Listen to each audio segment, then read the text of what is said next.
ونعوذ بالله من شرور أنفسنا ومن سيئات أعمالنا من يهده الله فلا مضل له ومن يضلل فلا هادي له ونشهد أن لا إله إلا الله وحده لا شريك له ونشهد أن سيدنا وسندنا وحبيبنا وشفيعنا ومولانا محمدا عبده ورسوله صلى الله تعالى عليه وعلى آله وأصحابه وبارك وسلم. أما بعد فأعوذ بالله من الشيطان الرجيم. بسم الله الرحمن الرحيم. أفحسبتم أنما خلقناكم عبثا وأنكم إلينا لا ترجعون. وقال النبي صلى الله عليه وسلم أحبب من شئت فإنك مفارق، أو كما قال عليه الصلاة والسلام. صدق الله وصدق رسوله النبي الكريم.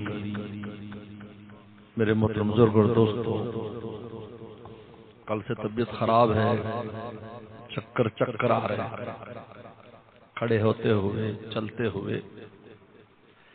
دوا شروع کی ہے لیکن ابھی پوری طرح بحال نہیں ہوئی. لیکن آپ کو پتا ہے کہ مجلس کا ناغہ جب میں یہاں ہوں کوشش ہوتی کہ ناغہ نہ ہو، کیونکہ یہ جو ملاقات ہے اللہ کے لیے بڑی قیمتی. اللہ والا بننے کا ایک ہی گر ہے کہ اللہ کے لیے کسی سے مل، اللہ کے لیے کسی سے مل. کوئی غرض نہ ہو رہی ہو کہ اللہ کے لیے ملنا ہے. پھر یہ تھوڑا سا ملنا بھی مولا تک پہنچا دیتا ہے. اللہ کی نظر میں بندہ آ جاتا ہے کہ یہ بندہ میرا طالب ہے. جب اللہ کی نظر میں اور آپ آ جائیں گے، اللہ فرمائے میرا طالب ہے، تو بس ایک بار مولا کی نظر جس پر پڑ جاتی ہے میرے دوستو، سورج کی نظر سے پتھر ہیرا بنتا ہے، پتھر لال بدخشاں بنتا ہے. مخلوق کی نظر کا یہ اثر ہے کہ ایک بے قیمت کنکر قیمتی ہو جاتا ہے. مولا کی نظر پڑے گی تو گناہگار بندہ ولی اللہ بندہ. اللہ رومی فرماتے ہیں قرنہا بایت یک سنگ خار از آفتاب، لال گردت در بدخشاں یاقیق اندر جمع. جب سورج کی نظر پڑتی رہتی ہے پھر وہ سنگ خار جس کی کوئی قیمت نہیں ہوتی وہ قیمتی ہو جاتا ہے.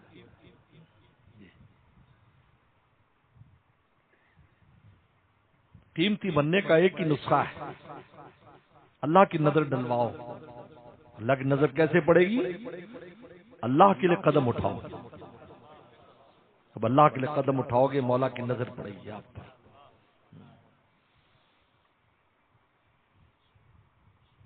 تو میرے دوستو، حدیث شریف میں آتا ہے کہ ایک آدمی گھر سے اس لیے نکلتا ہے کہ میں فلاں بندے کے پاس اللہ سیکھنے یا سننے کے لیے جاتا ہوں، اللہ کی بات سننے جا رہا ہوں. حدیث شریف میں آتا ہے اسی وقت فرشتوں کی جماعت دعا کرتی ہے اللہ یہ جس غرض کے لیے جا رہا ہے آپ اس کو پورا فرما دیجیے، اس کو اپنا بنا لیجیے. حدیث موجود ہے. ابھی گھر سے نکلا ہے، اسی وجہ سے لکھا ہے کہ ایک آدمی اگر جاتا ہے، مجلس نہیں ہوئی، بیمار ہے، کوئی مسئلہ ہو گیا، فرمایا کہ پھر بھی وہ ناکام نہیں ہے، فرشتوں کی دعائیں اس کو مل گئی کیونکہ وہ مولا کے لیے گھر سے نکلا ہے. اس لیے میں اکثر ایک مثال دیتا ہوں، دنیا میں جتنے عاشق معشوق ہیں اکثر ناکام ہوئے، اکثر عاشق معشوق ناکام ہوئے. پوری فہرست ہے. لیلا مجنوں بڑا مشہور ایک کردار ہے، ناکام ہوئے. او اشعار کہہ کر اس نے دنیا کو آگ لگا دی. جب بھی اس کو چوٹ لگتی تھی تو اس کو شیر آ جاتے تھے مجنوں کو. اس کا نام قیس تھا.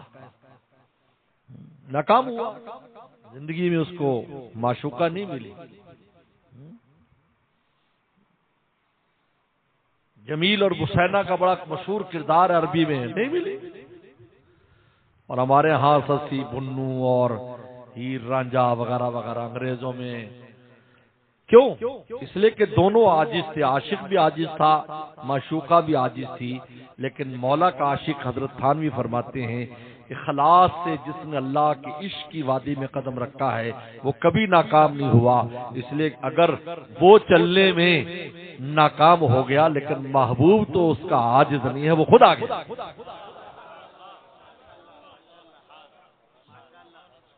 اور دلیل بخاری شریف میں ایک بالش بڑھتا ہے میں دو بالش، وہ ایک ہاتھ بڑھتا ہے میں دو ہاتھ بڑھتا ہوں، وہ چل کے آتا ہے میں دوڑ کے آتا ہوں، بخاری میں ہے۔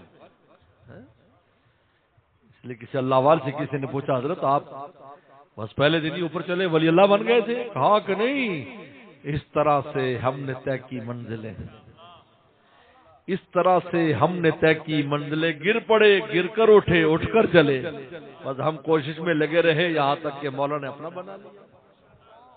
وہ عاجز نہیں ہے، ہو ہی نہیں سکتا کہ اللہ کی اخلاص سے کسی نے اللہ کے راستے میں قدم رکھا ہو کہ مجھے مولا کا بننا ہے، اللہ سے محبت کرنی ہے، اللہ سے عشق کرنا ہے، وہ ناکام ہو جائے نہیں۔ لیکن سب سے پہلے تو اللہ ارادہ دیکھتے ہیں کہ بندے کا ارادہ کیا ہے، اس کے بعد عمل ہے، اس کے بعد نتیجہ ہے۔ تو اللہ تعالیٰ کبھی کبھی ارادے پر بھی نتیجے کو مرتب فرما دیتے ہیں، اس لیے کہ وہ قادر ہے۔ آپ نے ایک ارادہ کر لیا کہ میں نے یہ کام کرنا ہے، اللہ کا عاشق بننا ہے، اللہ کا پیارا بننا ہے، عمل کا موقع نہیں ملا، زندگی نے وفا نہیں کی، تو اس کا کیا مطلب ہے؟ وہ ایسے ہی چلا جائے گا؟ نا۔ حدیث میں آتا ہے کہ نیت المومن خیر من عملہ، مومن کی نیت اس کے عمل سے بہتر ہے، اس لیے کہ نیت تو ابھی کر چکا ہے، عمل کے لیے اسباب چاہیے، عمل کے لیے قوت چاہیے، عمل کے لیے بہت سی چیزیں چاہیے، وہ اس کو مہیا نہیں کر سکا، نہیں پہنچ سکا۔ فرمایا کہ پھر بھی ہم اس کو نوازتے ہیں کیونکہ ہم تو دلوں کو جانتے ہیں، علیم بذات الصدور، ہم دل کی نیت دیکھ لیتے ہیں۔ اس لیے حضرات صحابہ کرام کا سب سے پہلے جو گر بیان کیا گیا یریدون وجہ، انہوں نے ارادہ کر لیا اللہ کی ذات کو راضی کرنے کا۔ جب ارادہ کر لیا اب صبح شام اللہ کو پکارتے ہیں، دعائیں کرتے ہیں، اے نبی وصبر نفسک، اب آپ اپنی ان کو صحبت دے دیجئے، منزل پر پہنچ جائیں۔ یریدون وجہ سے چلتا ہے، ارادہ کر لیں، مولا کا بننے کا ارادہ، میں نے مولا کا بننا ہے، بس اس ارادے کے اوپر مولا کو بٹھا لیں۔ اس لیے آج تو طے کیا تھا، بس دو نصیحتیں آپ کو بتانی ہیں۔ شیخ سعدی رحمت اللہ علیہ کو جو ان کے شیخ شہاب الدین سہروردی نے کی تھی رحمت اللہ علیہ، شہاب الدین سہروردی رحمت اللہ علیہ بہت بڑے انسان تھے، بہت اونچے انسان تھے، لیکن مولا کی طرف کب متوجہ ہوئے؟ عمر کی 60ویں سال، 60ویں سال اللہ اللہ سیکھنے کی ہمت پیدا کی انہوں نے، اس میدان میں آئے، مولا کو پانا ہے۔ اللہ نے 60 سال اور زندگی دے دی اپنی محبت پھیلانے کے لیے۔ بہت دن زکریا رحمت اللہ علیہ جیسے ان کے خلیفہ ہیں، شیخ سعدی رحمت اللہ علیہ جیسے ان کا خلیفہ اور تربیت یافتہ ہیں، جلال الدین بخاری اور شریف والے ان کے خلیفہ اور ان کے تربیت یافتہ ہیں، ایسے بڑے بڑے عظیم الشان انسان نکلے۔ دادا یہ جو ہمارے دماغ میں ایک شیطان نے بٹھا دیا جی مادرزاد ولی ہوتے ہیں، جو ولی ہوتے ہیں ہم نہیں بن سکتے، اگر جو یہ کہتا ہے تو اس نے صحابہ اکرام کی زندگی نہیں دیکھی۔ آپ بتائیے، صحابہ اکرام کی ہسٹری پڑھے، بڑی بڑی عمروں میں آئے، اس سے پہلے کیا کچھ کیا، کیا کچھ کے ہاتھوں سے ہو گیا، لیکن جب رسول اللہ کی خدمت میں آئے تو رضی اللہ عنہ و رضو عنہ کا ٹائٹل ان کو مل گیا۔ اللہ نے ان کے ماضی کو بھی اعلیٰ کر دیا، یبدل اللہ اولئک یبدل اللہ سیئاتہم حسنات، کہا کہ ان کی برائیوں کو ہم نے نیکیوں میں تبدیل کر دیا۔ بتائیے، یہ کہتے ہیں کہ ماضی کو تابناک اگر کوئی بنا سکتا ہے تو صرف مولا کی ذات اور کوئی نہیں ہے۔ دنیا کی کوئی یونیورسٹی، دنیا کا کوئی کالج، کوئی مدرسہ ماضی میں ناکام طالب علم کو فرسٹ ڈویژن کسی وقت لکھ دے مستقبل میں ممکن نہیں ہے۔ ریکارڈ میں لکھا ہے کہ فیل ہے، ناکام ہے، تھرڈ ڈویژن طالب علم ہے، لیکن اللہ کی ذات ایسے کہ تھرڈ ڈویژن جو طالب علم تھا، جو تھرڈ ڈویژن انسان تھا، جب توبہ اللہ کر کے مولا کو ہو گیا، اللہ نے ماضی میں بھی اس کو فرسٹ ڈویژن کر دیا۔ اولئک یبدل اللہ سیئاتہم حسنات، کہ ماضی بھی تابناک، حال بھی تابناک، مستقبل بھی تابناک۔ فرشتے کہیں گے یہ کیسا انسان، اس نے کبھی کوئی گناہ کیا ہی نہیں۔ کیوں؟ اس لیے کہ ماضی بھی مولا کے ہاتھ میں ہے، حال بھی مولا کے ہاتھ میں ہے، مستقبل بھی مولا کے ہاتھ میں، تینوں۔ اس لیے میرے شیخ فرمایا کرتے تھے ماضی کے لیے توبہ استغفار کرو، بس زیادہ فکر میں نہ پڑو۔ بعض لوگ جی میں کیسا ہوگا، جی میں نے یہ کیا تھا، میں نے یہ کیوں سوچتے ہو؟ اللہ کے اوپر یقین نہیں ہے تمہیں؟ تم نے کوئی اتنا بڑے گناہ کر لیے ہے کہ زمین سے لے کر آسمان تک چلے گئے؟ بس جب توبہ کا رستہ دیا ہے تو بس ختم بات۔ جب توبہ کر لی صدق دل کے ساتھ تو بس اب ماضی کے بارے میں بے فکر ہو جاؤ۔ ہاں توبہ استغفار کرتے بھی رہو اجمالی طور پر، دل کی ندامت کے ساتھ، خالی استغفر اللہ کی تسبیح نہ پڑھو، دل میں ندامت ہو۔ جنید بغدادی رحم اللہ کے پاس ایک آدمی ہاتھ میں تسبیح استغفر اللہ استغفر اللہ، کہا کہ تیرا یہ استغفار بھی استغفار کا محتاج ہے، کیونکہ تیرے دل میں کوئی ندامت نہیں ہے، زبان سے کہتا ہے، یہ نفاق ہے، تو جس استغفار پر بھی توبہ کی ضرورت ہے۔ مشغلہ ہے، مشغلہ ہے۔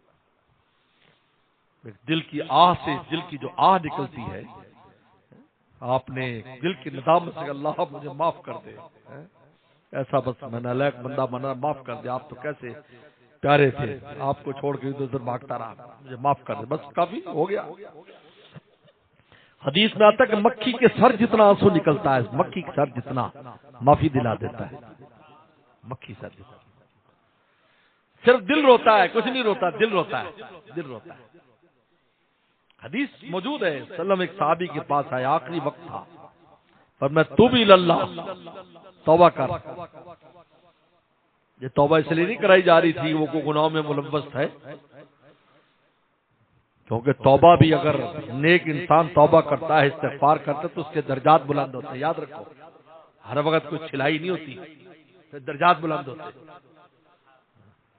کہتے جب انسان کی توبہ استغفار سے گناہ معاف ہوئے تو پھر اسی توبہ استغفار پر اس کے درجات بلند ہوتے ہیں۔ یہ مسئلہ ہے، سمجھو، یہ علمی بات ہے جو میں آپ کو سنا رہا ہوں۔ شکر کرو پیر مولوی ہے،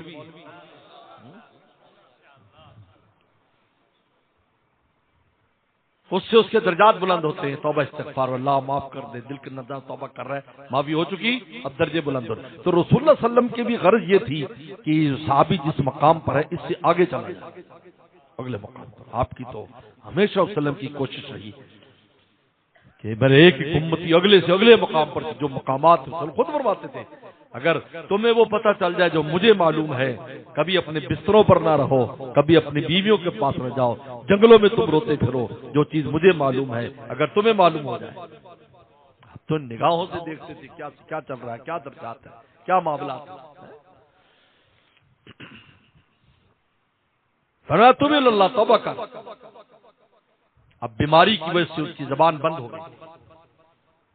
رسول اللہ کو دیکھا اس نے، کیسے خوش قسمت لوگ تھے، آخری بار میں رسول اللہ کو دیکھ رہا ہے، رسول اللہ کو دیکھا، آنکھوں سے آنسو ڈھلک کے اس کے فوت ہو گئے۔ اور فرمایا کہ میں جو چاہتا تھا میرے صحابی کو حاصل ہو گیا، کہ جب زبان سے نہ کہہ سکا تو دل مولا کے دربار میں رکھ دیا، اللہ نے اسی پر وہ عطا کر دیا جو میں چاہتا تھا۔ دل میں ندامت ہے۔ تنور شاہ کشمیر رحم اللہ فرماتے ہیں بخاری کی شرح میں توبہ الندم، توبہ صرف ندامت کا نام ہے، دل میں ندامت ہے، زبان سے کچھ نہ کہہ سکے تب بھی تمہاری معافی ہو جائے گی، کیونکہ اللہ دلوں کو دیکھتے ہیں، دل میں کیا ہے۔ ان اللہ لا ينظر الى صورکم ولا الى اموالکم، اللہ تمہاری صورت اور مال نہیں دیکھتے، ولکن ينظر الى قلوبکم واعمالکم، تمہارے دل کو، تمہاری نیتوں کو، تمہارے اعمال کو دیکھتے ہیں کہ یہاں کیا ہے۔ ماضی تو توبہ استغفار سے، مستقبل مولا پر چھوڑو، کل کی فکر میں نہیں پڑو، یہ ہوگا وہ ہوگا، پتہ نہیں کیا ہو جائے گا، پتہ نہیں کیا ہو جائے گا، مولا پر توکل کرو، ہاں خیر ہوگی انشاءاللہ۔ کہتے ہیں مستقبل کے بارے میں بڑی اہم بات بتا رہا ہوں، مستقبل کے بارے میں دل میں وسوسے لانا کہ یوں نہ ہو جائے، یوں نہ ہو جائے، یوں نہ ہو جائے، یہ بھی اللہ کی ذات کے ساتھ بدگمانی ہے۔ کیا مستقبل کسی اور نے کرنا ہے کام؟ وہ بھی تو مولا نہیں کرنا ہے، کیوں نہیں نیک گمان رکھتا کہ نہیں کچھ بھی ہونے والا نہیں، خیر ہو جائے گی، فکر کی بات نہیں، اللہ خیر کر دیں گے انشاءاللہ۔ حدیث میں آتا ہے کہ اللہ تعالیٰ کی ذات سے نیک گمان رکھو، انا عند العبد ظنی بھی، حدیث قدسی ہے، میں بندے کے گمان کے مطابق اس سے سلوک کرتا ہوں، اگر وہ کہتا ہے کہ بس مولا ہیں تو بس پھر میں ہوں اس کا ہوں، اگر کہے کہ پتہ نہیں، اللہ فرماتے پھر پتہ نہیں۔ انا عند العبد ظنی بھی بہت اہم حدیث ہے، عنده اذا ذکرنی، جب مجھے یاد کرتا ہے تو میں اس کے پاس ہوتا ہوں، جب مجھے مولا یاد کرتا ہے میں اس کے پاس ہوتا ہوں۔ اللہ کی عنایات، جس وقت ہم اللہ کو یاد کر رہے ہیں اللہ کی عنایات بالکل قریب ہے، چھن چھن رحمت چھن چھن۔ یہ وجہ ہے کہ ہم جاتے جاتے تو ہمارے قلوب میں تغیر ہوتا ہے، دھلے ہوئے دل ہوتے ہیں، کیوں؟ اس لیے کہ مولا کو یاد کیا، بھائی نہا کر آئے ہیں، خدا کی رحمت میں نہا کر آئے ہیں، نہر سے نہا کے آئے اور غسل خانے سے تو بوتھا اچھا ہو جائے اور دل مولا کی رحمت سے نہائے تو کیوں اچھا نہ ہو؟ مجھے بتائیے۔ مولانا رومی فرماتے ہیں تازگی یہ بر گلستان ہے جمیل، اے بندے صبح کو تو آتا ہے، باغ میں ہر درخت کا منہ دھلا ہوتا ہے، تو کہتا ہے یار یہ کتنے ہرے بھرے درخت لگ رہے ہیں، کتنے خوبصورت لگ رہے ہیں، یہ پھول کتنے خوبصورت لگ رہے ہیں، میں تجھے نہیں پتا یہ کیوں ہوا؟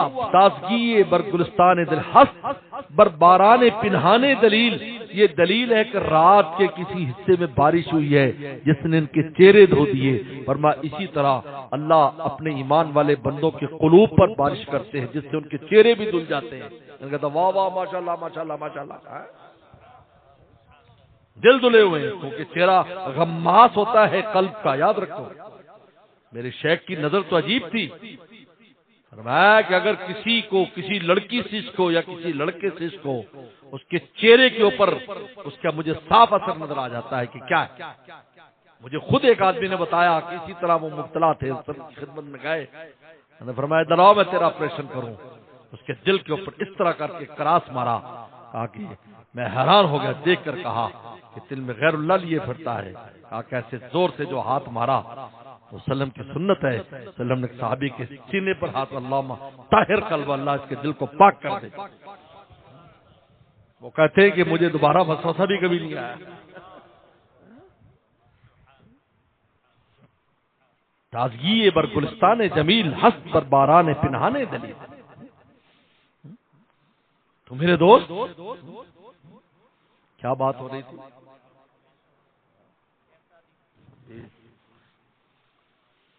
تو شیخ سعدی رحمۃ اللہ علیہ کو دو نصیحتیں کی۔ پہلی نصیحت فرمایا کہ دل آرامے کہ دل را درو بند، دل کا آرام یہ ہے کہ اس کے دروازے کو بند کر لو غیر اللہ سے، اگر تم آرام سے زندگی چین سے گزارنا چاہتے۔ دل آرامے کہ دل را درو بند، اس کو بند کر لو، بس اللہ کافی ہے، جو اندر ہے اللہ، اللہ کی محبت، رسول اللہ کا عشق بس کافی ہے، وہ بھی سب اللہ سے متعلق ہے، ساری چیزیں اللہ سے متعلق۔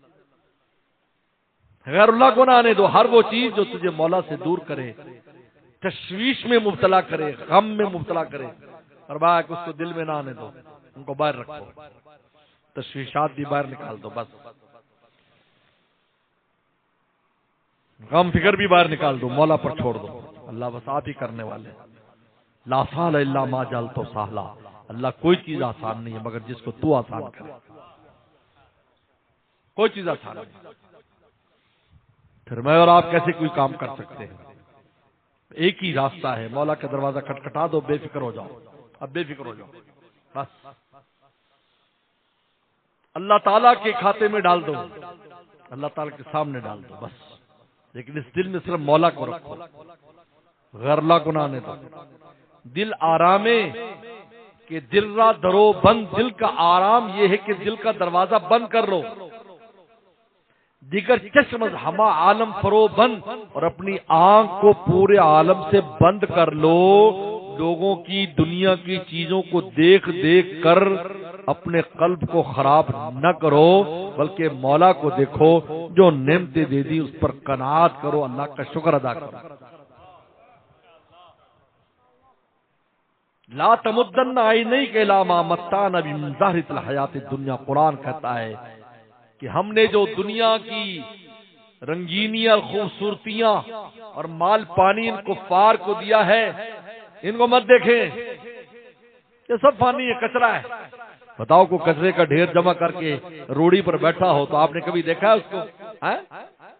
کبھی نہیں دیکھا، دیکھنا بھی پسند نہیں کرتے، اتنا کچرا ہے۔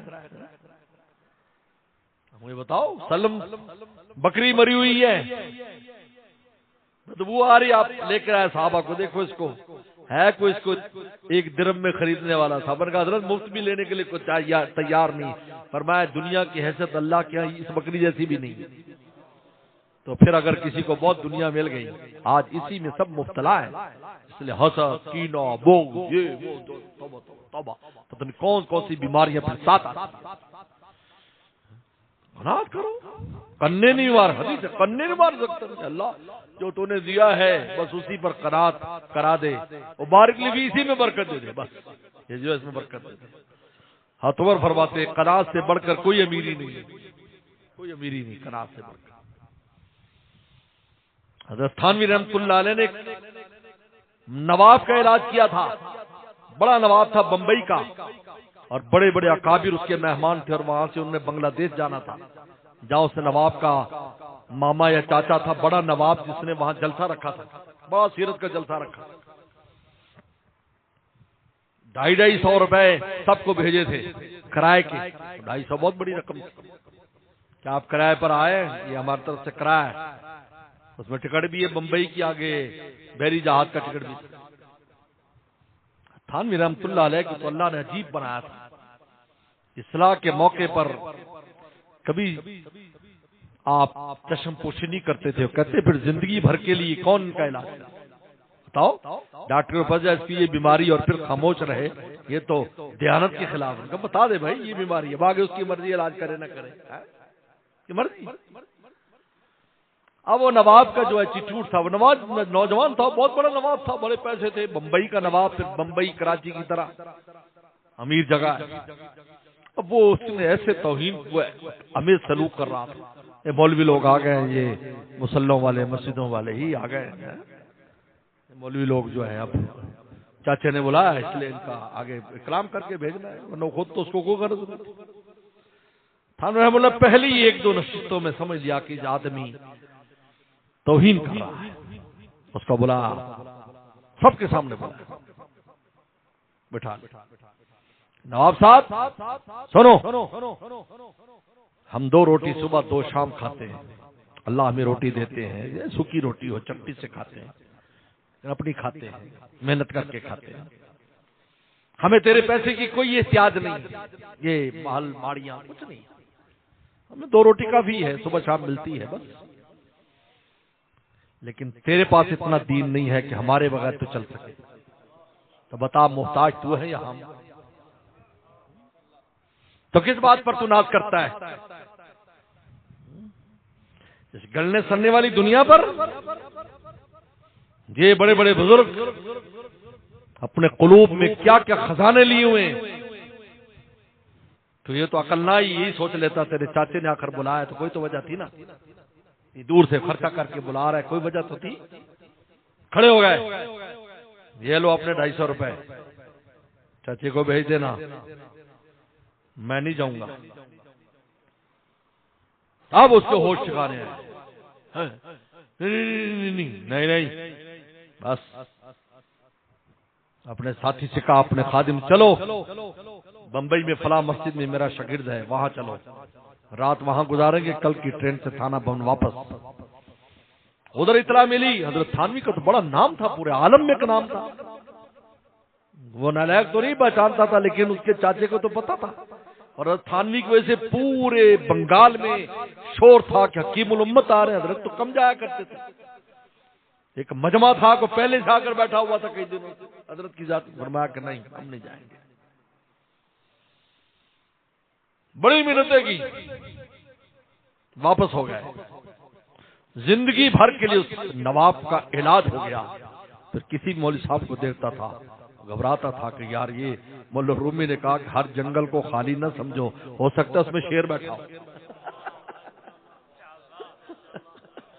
ہر جنگل خالی نہ سمجھو کہ اس میں ہو سکتا ہے اس میں کوئی شیر بیٹھا ہو. دوسرا ایک واقعہ میں نے ابن جوزی نے لکھا ہے کہ ایک آدمی ایک مسجد میں 40 دن کے لیے آیا کہ 40 دن یہاں اللہ اللہ کروں گا. بزرگ تھے، چلا کرنا چاہتے تھے، مسجد میں اعتکاف کرنا چاہتے تھے 40 دن. تو جو مسجد کا بڑا تھا انہوں نے کہا کہ مسجد خادم نے کہا کہ ایک آدمی ہے، کوئی پتہ نہیں گاؤں دیہات سے آیا ہے، وہ کہتے مجھے 40 دن یہاں رہنا ہے. یار 40 دن رہے گا تو اس کے کھانے پینے کا اس کا انتظام کیسے ہوگا؟ خیر وہ گیا، اس کو ملا، ہاں بھائی آپ کیسے، تعارف ہوا تھوڑا. اب اس کو تو پتا نہیں تھا یہ کس درجے کا آدمی ہے. مولانا رومی نے ایک بڑی نصیحت کی ہے، فرمایا کہ جب سمندر میں موتی تلاش کیے جاتے ہیں تو پہلے پتھر آتے ہیں، ان پتھروں کو ہٹانے کے بعد موتی نکلتے ہیں. لہذا یہ نہ سمجھو دنیا میں کنکر ہی کنکر ہیں، تو تلاش تو کر، اسی میں تجھے موتی بھی نظر آتے.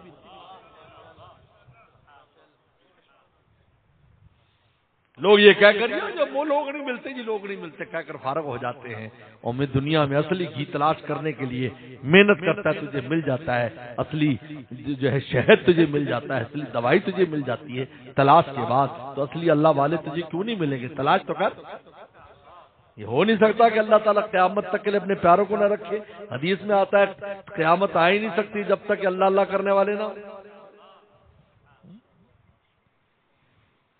انہوں نے کہا دیکھو جی میں بیمار ہوں، میں نرم غذا کھاتا ہوں، اور اگر آپ انتظام کرتے ہو ٹھیک ہے، نہیں تو کوئی فکر کی بات نہیں. وہ غصے ہو گیا، وہ جو دماغ خراب تھا، مالدار تھا. وہ عجیب ہے، مہمانی بھی کریں، یہ پکانا یہ کھانا ایسے کر کے، اور ان کے لیے کوئی انتظام نہیں کیا. اس نے جا کر سو گیا. حضور صلی اللہ علیہ وسلم خواب میں آئے اور میں خبیث نالائق، ہمارا دوست تیرے مسجد میں اعتکاف کر رہا ہے، تو اس خبیث کی اتنی توفیق نہیں ہے کہ اس کی خدمت کر سکے. اب اٹھا چیخ مارتے ہوئے مسجد میں دوڑا آیا تو وہ اپنا سامان لے کر جا رہے تھے مسجد سے. کہا ٹھہرو ٹھہرو. انہوں نے کہا ایک کھانے کے لیے رسول اللہ کو سفارش کرنی پڑی، تو کوئی انسان ہے؟ یہ کام تو ہر مسلمان کو چاہیے کہ بھئی مہمان کا اکرام کرے. وسلم نے سفارش کی، چل. اور بہت جگہ ہے، کہتے پوری زندگی جس داڑھی والے کو دیکھتا اس کی اکرام کرتا کہ شاید یہ بھی کوئی ایسا ہو کہ رسول اللہ صلی اللہ علیہ وسلم سے مجھے معافی ہو جائے. مولانا رومی نے بڑی عجیب نصیحت کی ہے، ہر جنگل کو خالی نہ سمجھو، ہو سکتا ہے کہ اس میں شیر بیٹھا ہو. کوئی ایسا اللہ والا ہو، ایسا اللہ کا پیارا ہو. میرے دوست تو فرماتے ہیں کہ پہلی نصیحت کیا کی کہ دل آرام ہے کہ دل را درو بند، دل کا آرام ہے کہ دل کا دروازہ بند کر لو، بس ملا کر رکھو اس کے اندر، غیر کو نہ آنے دو. ہر وہ چیز جو اللہ سے دور کرنے والی اس کو نہ آنے دو دل میں. دیگر چشم از ہما عالم فرو بند، اس آنکھ کو پوری دنیا سے بند کر لو، گناہ کے نقشوں سے بند کر لو، لوگوں کے مال پانی سے بند کر لو، جو دنیا دی ہے اس پر خوش رہو، کیونکہ اصل آخرت ہے یہ نہیں ہے، یہ تو وقت گزاری کا ہے، یہاں تو وقت گزارنا ہے۔ اس لیے متان قرآن نے کہا ہم نے ایک متاع کے طور پر، برتنے کے طور پر دی ہے، اصل تو ہم نے آخرت تیار کی ہے۔ فلا تعلو نفس ما اخفی لهم من قرۃ اعین، کوئی نفس نہیں جانتا ہم نے ان کی کیسی کیسی آنکھوں کی ٹھنڈک وہاں پر جنت میں جمع کی ہے اور تیار کی ہے، اس کو کوئی نہیں جانتا۔ چنانچہ حدیث میں آتا ہے اعددت لعباد الصالحین، میں نے اپنے پیاروں بندوں کے لیے وہ نعمتیں جمع کی ہیں کہ جو کسی آنکھ نے دیکھی نہیں، کسی کان نے سنی نہیں، کسی دل میں اس کا خیال بھی نہیں آیا۔ یہ تو متاع حیات دنیا، یہ دنیا کی وقت گزارنے کے لیے، اب کسی کو زیادہ دے دی کسی کو کم دے دی، ان کی تقسیم ہے۔ قناعت کرے دیگر چشم از حلم ہما عالم پر، لوگوں دیکھو یار یہ چیز ہے میرے کو نہیں، یہ چیز میرے کو نہیں، اس کو میرے پاس نہیں، نہ شکری کرتے اس نعمت کی جو تمہارے پاس ہے تو موجود ہے۔ سب سے بڑی نعمت یہ کہ تمہیں ایمان کی دولت دی ہے جس پر آگے آخرت کے سارے دروازے کھلنے والے ہیں۔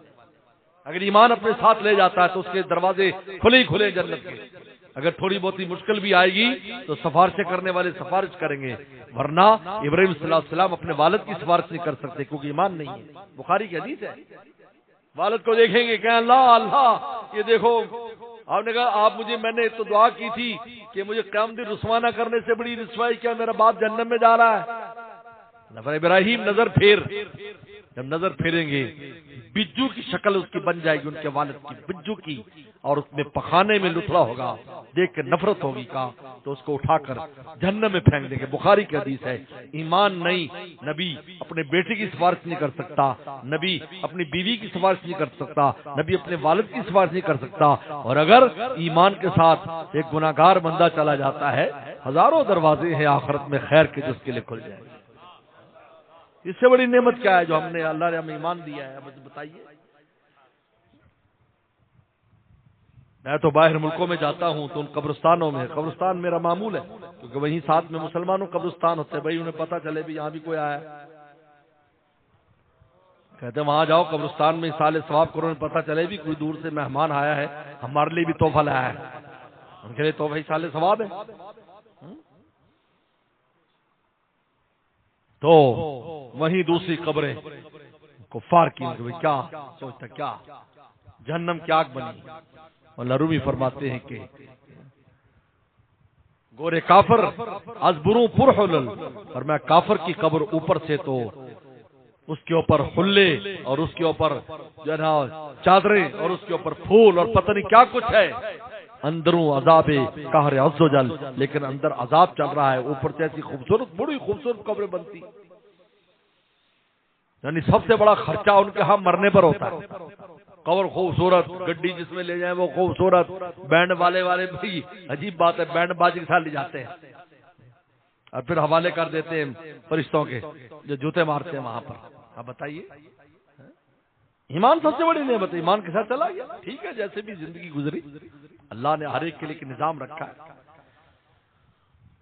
لیکن آخرت میں مزے، ٹوٹی پھوٹی خبر ہے، ٹوٹی پھوٹی حدیث شریف میں واقعہ لکھا ہے، بس بزرگوں نے لکھا ہے کہ ایک بزرگ کسی جگہ سے گزرے، ایک نبی گزرے، دیکھا کہ سارے قبرستان میں عذاب کی کیفیت ہے، دعا کر دی انہوں نے، دعا کرنے سے کچھ وقت کے لیے مرتفع ہو گیا،